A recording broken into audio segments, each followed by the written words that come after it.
Shalom, muito obrigado a você que acompanha o canal. Eu agradeço muito pela sua presença e participação. Gente, nós vamos dar continuidade ao último vídeo, né? No último vídeo, nós falamos a respeito dos dízimos e ofertas segundo a lei de Moisés, né? Quem deveria realmente dar o dízimo e quem deveria tomar o dízimo, receber o dízimo. E aí nós explicamos a respeito dos levitas, que esses tomavam os dízimos, e das 12 tribos de Israel, que davam o dízimo aos levitas, né? Os levitas não tiveram terra, os levitas, eles viveram espalhados entre as tribos de Israel, eles foram privilegiados ali. Deus até disse que os levitas, eles têm a porção especial, que é eu mesmo, o Senhor, eu sou a sua herança, né? Eu sou a sua porção. Por isso eles não terão terra, mas todas as tribos deverão devolver os dízimos aos levitas, e os levitas, por sua vez, ensinarão às tribos, né, o oráculo de Deus, a palavra de Deus. Esse dízimo, ele também era levado ao templo em Jerusalém, né? Era tirado o dízimo dos dízimos e levado ao templo, ao sacerdote. Isso em Jerusalém. Nós falamos que para que o dízimo existisse no meio do povo de Israel, era preciso que as 12 tribos estivessem ali instaladas, cada uma no seu devido território, os levitas estivessem ali, o templo estivesse de pé, para que realmente o mandamento do dízimo fosse cumprido, né?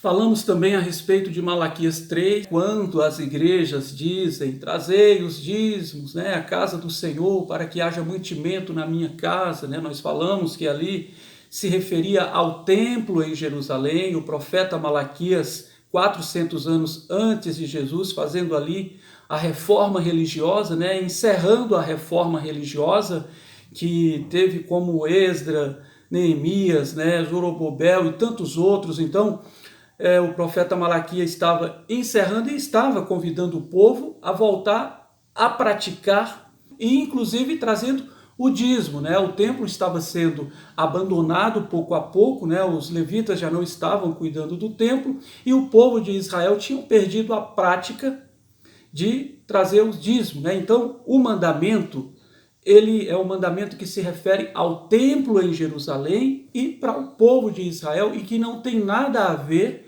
com as igrejas, como a gente ouve muito, né, por aí afora. Então, gente, nem mesmo o próprio Jesus de Nazaré com os seus discípulos, eles deveriam cobrar dízimo, porque se somente os levitas devem tomar o dízimo, Jesus não poderia, mesmo sendo o Messias, o Rei dos Reis, o Senhor dos Senhores, porque ele era da linhagem de Davi, da tribo de Judá. Então Jesus jamais poderia cobrar dízimo.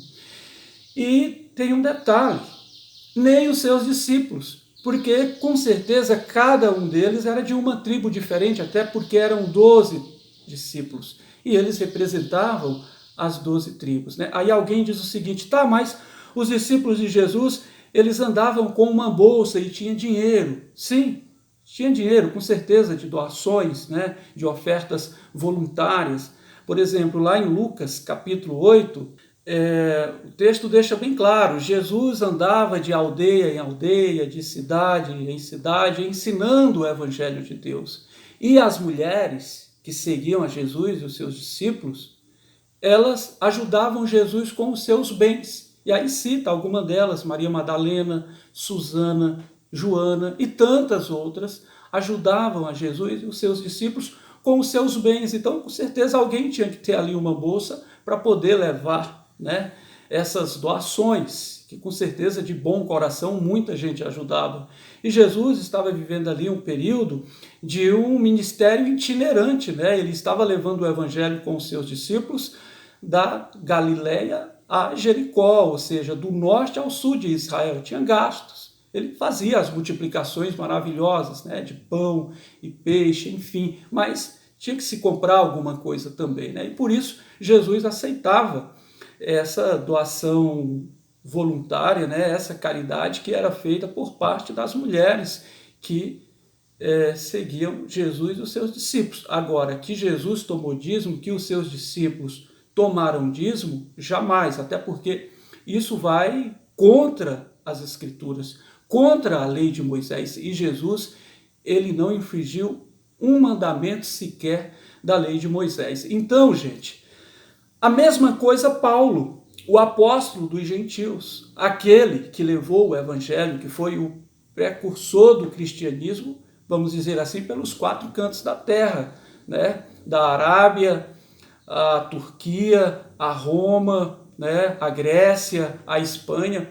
Paulo, ele é chamado o apóstolo dos gentios, porque ele foi o desbravador, foi ele que levou o nome de Deus a essas nações até então pagãs, que não conheciam absolutamente nada do Deus criador dos céus e da terra. E aí vem a pergunta, Paulo deveria cobrar dízimo dessas comunidades ou dessas igrejas? Também não, porque segundo Romanos, capítulo 11, Paulo era um judeu da descendência de Abraão, da tribo de Benjamim. Imagine, se somente os levitas devem tomar dízimo, como agora Paulo, um benjamita, um homem da tribo de Benjamim, vai sair cobrando dízimo por aí afora? Jamais. E outra, Paulo era um homem versado na lei de Deus, nos conhecimentos de Deus.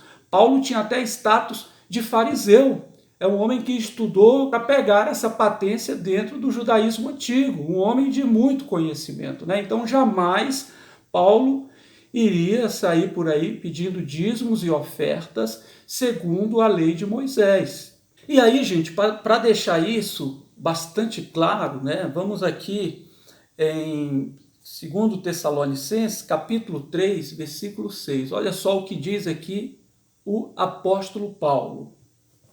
Irmãos, nós já ordenamos, em nome do nosso Senhor Jesus Cristo, que vocês devem se apartar de todo aquele que andar desordenadamente, não seguindo aquilo que nós ensinamos. Pois vocês mesmos estão cientes de que vocês devem nos imitar. Pois jamais comemos pão à custa de ninguém. Muito pelo contrário, em labor e fadiga, de noite e de dia, trabalhamos, a fim de não sermos pesado a nenhum de vocês. E até que poderíamos pedir alguma ajuda, mas para dar exemplo, trabalhamos para comer o nosso próprio pão. Porque quando eu ainda estava com vocês, eu ordenei que se alguém não quiser trabalhar, que o tal não coma. Então, gente, olha aqui o exemplo de Paulo. Ele até diz que se quisesse pedir alguma ajuda, ele deveria. No entanto, ele se esquivou disso para dar exemplo. Eu acho até que Paulo estava prevendo o futuro. Ele já estava vendo o que os caras iam fazer lá no final. E aí, para que o nome dele não tivesse envolvido naquilo, ele já falou o seguinte, olha, até que eu tenho o direito de cobrar uma coisa ou outra de vocês, uma ajuda, um custo de passagem. Imagine, né? Paulo sai de Israel e viaja toda a Ásia, toda a Europa, toda a Arábia. Então não custava nada Paulo pedir uma ajuda de um ou de outro para poder comprar uma passagem de volta para Israel ou de uma cidade para outra. Mas mesmo assim ele se esquivou. Ele disse, eu não quero isso. Eu trabalho dia e noite para não viver dependendo de nenhum de vocês.